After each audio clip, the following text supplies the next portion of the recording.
नमस्कार। आकाशवाणी जयपुर अजमेर से प्रस्तुत हैं प्रादेशिक समाचार।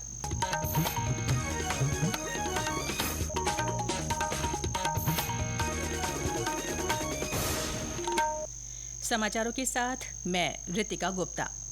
प्रधानमंत्री नरेंद्र मोदी ने कहा है कि 140 करोड़ भारतीयों के आशीर्वाद और सामूहिक भागीदारी से देश ने पिछले 11 वर्षों में विभिन्न क्षेत्रों में तेजी से बदलाव देखे हैं।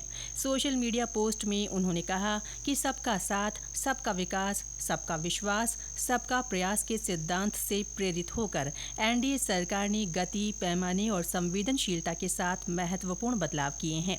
श्री मोदी ने कहा कि इस दौरान आर्थिक विकास से लेकर सामाजिक उत्थान तक समावेशी और सर्वांगीण विकास पर ध्यान केंद्रित किया गया है।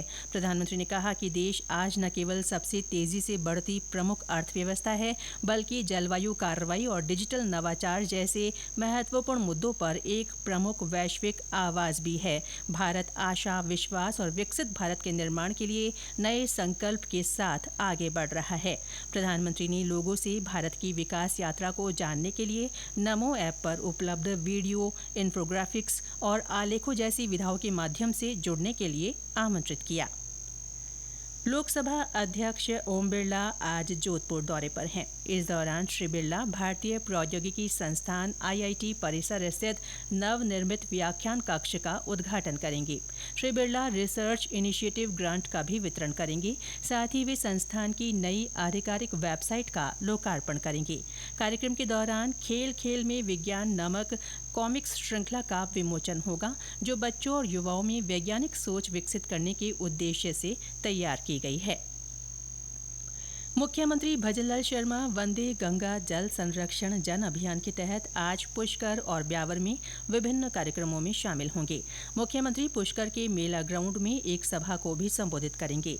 इसके बाद श्री शर्मा कलश यात्रा को हरी झंडी दिखाकर रवाना करेंगे। मुख्यमंत्री का ब्रह्मा मंदिर में दर्शन करने और पुष्कर सरोवर में पूजा अर्चना करने का भी कार्यक्रम है।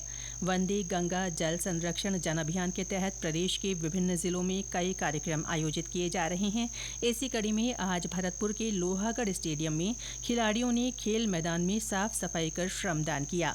खेल अधिकारी अभिषेक कुमार ने बताया कि खिलाड़ियों ने मैदान में पड़ी पॉलिथीन की थैलियों को इकट्ठा किया और झाड़ियों को काटकर मैदान को साफ सुथरा बनाया। इसके बाद विभिन्न खेल प्रतियोगिताएं आयोजित की गईं। आज भगवान बिरसा मुंडा की 125वीं पुण्यतिथि है। इन्हें धरती आबा के नाम से भी जाना जाता है। बिरसा मुंडा ने शोषणकारी औपनिवेशिक व्यवस्था के खिलाफ आंदोलन का नेतृत्व किया और आदिवासी समुदायों के अधिकारों तथा सम्मान के लिए लड़ाई लड़ी।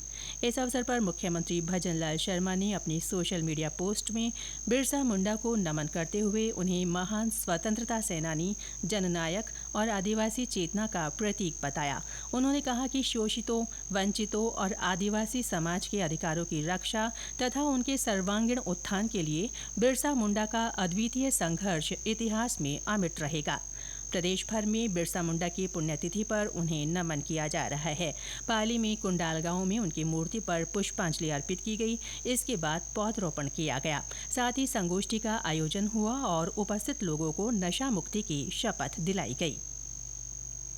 सवाईमाधोपुर के रणथंभौर फोर्ट परिसर में आज सुबह एक बाघ ने जैन मंदिर के पुजारी पर हमला कर दिया। इसमें उनकी मौत हो गई। सूचना के बाद वन विभाग के अधिकारी और कर्मचारी मौके पर पहुंचे हैं। 2 महीने के अंदर बाघ के हमले की ये तीसरी घटना है। घटना के बाद बड़ी संख्या में ग्रामीणों ने सवाईमाधोपुर कुंडेरा मार्ग जाम किया हुआ है। वाहनों को वैकल्पिक मार्गों से निकाला जा रहा है। पुलिस और प्रशासनिक अधिकारी मौके पर समझाइश में जुटे हुए हैं। झुंझुनू में चिकित्सा और स्वास्थ्य विभाग की ओर से हाइपरटेंशन जन जागरूकता अभियान के तहत आज साइकिल रैली का आयोजन हुआ। इस रैली का शुभारंभ स्वर्ण जयंती स्टेडियम से हुआ। रैली के माध्यम से आमजन को हाइपरटेंशन बीमारी के प्रति सतर्क रहने और समय पर जांच तथा जीवन शैली में बदलाव जैसे उपायों को अपनाने का संदेश दिया गया। इस साइकिल रैली में चिकित्सकों, पैरामेडिकल स्टाफ, नर्सिंग कर्मियों के साथ साथ बड़ी संख्या में आमजन ने भाग लिया। इसके साथ ही प्रादेशिक समाचार बुलेटिन समाप्त हुआ। हमारा अगला बुलेटिन शाम 6:30 बजे प्रसारित होगा। नमस्कार।